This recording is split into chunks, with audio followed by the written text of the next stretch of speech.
এখানে আসার পর থেকেই দেখে ওকে বলতাম যে আমরা এই নার্সারিতে যাব, এখান থেকে গাছ নেব।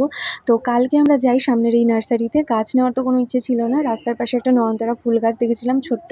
তো সেটাই তার জন্যই আমাদের একটা প্লাস্টিকের মাটি ভর্তি টাব নেওয়ার ইচ্ছে ছিল, কারণ বাজার থেকে ফুল এনে এনে নষ্ট হয়ে যাচ্ছে রেখে রেখে, মানে গরমে থাকছে না, লাস্টে ফেলে দিতে হয়, শুকিয়ে যায়।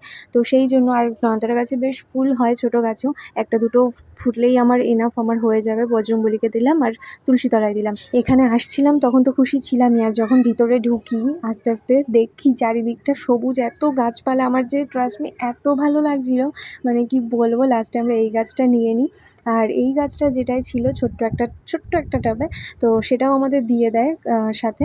তো নয়নতারা গাছটা কিন্তু আমরা সেটাতেই লাগিয়ে দিই তুলে। ফুল গাছ তো নিতে ইচ্ছে করছিলই, কিন্তু এখানে আমি কোনো ফুল গাছ বা বড় গাছ নিতে চাই না, কারণ আমার মাটিতে গাছ লাগাতে ভালো লাগে। তো সেটা বাড়িতেই ঠিক আছে, তো দুটো গাছের মধ্যে চুজ করলাম, এটাকেই নিয়ে আসলাম।